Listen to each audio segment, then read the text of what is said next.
बाबा जी सरकार कहलाए जाने वाले दरवेश बुजुर्ग सूफी बरकत अली लुधियानवी रहमतुल्लाह अलैह को कौन नहीं जानता। इस साहिब मज़ार के बारे में कुछ ऐसे हक़ाइक़ मौजूद हैं जो आम तौर पर लोग नहीं जानते। इन छुपे हुए हक़ाइक़ और वाक़यात पर नज़र डालने के लिए आज की ये छोटी सी वीडियो बना रहे हैं। सूफी बरकत अली रहमतुल्लाह अलैह बर सगीर के एक अजीम दरवेश बुजुर्ग हैं।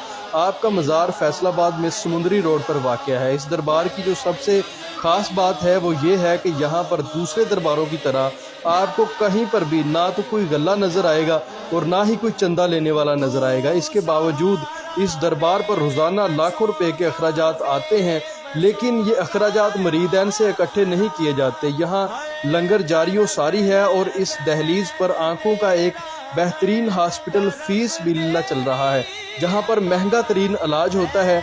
दरबार शरीफ के अहाते में दाखिल होते ही एक रूहानी कैफियत सी तारी हो जाती है और दरबार शरीफ में होने वाले जिक्र में अगर आप बैठ जाएं तो आपका उठने को दिल नहीं करेगा। नाजरीन, सूफी बरकत अली रहमतुल्लाह अलैह की अहले बैत से मोहब्बत का आलम देखिए।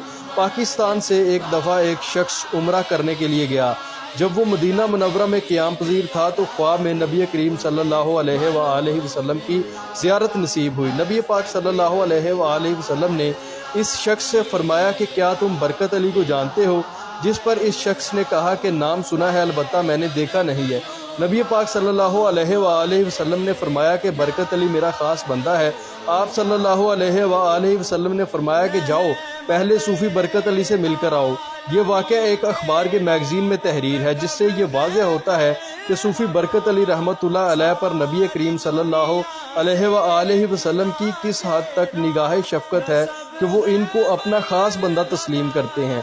नाजरीन, इसी तरह एक वाक़या तहरीर किया जाता है कि एक दफ़ा सूफी बरकत अली रहमतुल्लाह अलैह को थाना में पकड़ कर लाया गया। इनकी गिरफ्तारी इनको मशकूक समझकर की गई थी, क्योंकि इस वक्त इनके दरबार शरीफ वाली जगह एक जंगल नमा होती थी और अक्सर औक़ात जराइम पेशा अफराद वहाँ पर आकर छुप जाते थे। बस इसी शक की बिना पर बाबा जी को भी हिरासत में लिया गया और थाने में लाकर खड़ा कर दिया गया। बाबा जी दूसरे लोगों के साथ धूप में खड़े थे। इतने में एक सब इंस्पेक्टर रैंक का बंदा आया और इसने देखा कि एक नूरानी चेहरे वाला बुजुर्ग धूप में खड़ा है, जिस पर इस पुलिस वाले ने कहा कि बाबा जी आप छाँव में आकर बैठ जाएं। थोड़ी देर बाद इस पुलिस वाले ने बाबा जी से कहा कि आप जा सकते हैं, आपका कोई कसूर नहीं है। जिस पर बाबा जी वहाँ से रवाना हो गए। सूफी बरकत अली रहमतुल्लाह अलैह की करामत का तज़किरा सुनकर चंद महीने बाद इसी सब इंस्पेक्टर के दिल में ख्याल आया कि बाबा जी के दरबार पर हाज़िरी लगवाई जाए। जब वो सब इंस्पेक्टर बाबा जी के यहाँ हाज़िर हुआ तो बाबा जी सरकार ने दूर से ही कहा कि हेलो इंस्पेक्टर साहब आइए। जिस पर इस पुलिस वाले ने कहा कि बाबा जी मैं अभी सब इंस्पेक्टर हूँ, इंस्पेक्टर नहीं हूँ।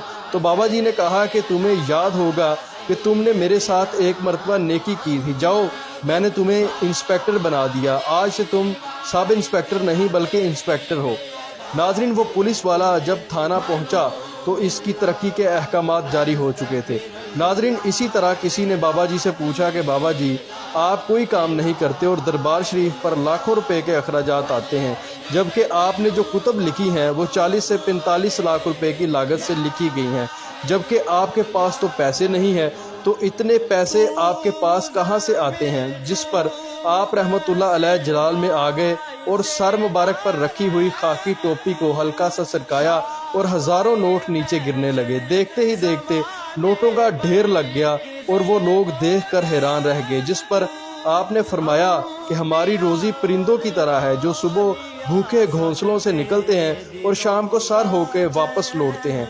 नाजरीन, ये वही सूफी बरकत अली हैं जो नबी करीम सल्लल्लाहु अलैहि वसल्लम के ख़ास आदमी हैं। आपके दरबार पर हर वक्त ज़िक्र व अज़कार की महफ़िल सजी रहती है। रोज़ाना हज़ारों अक़ीदतमंद यहाँ पर हाज़िरी देते हैं।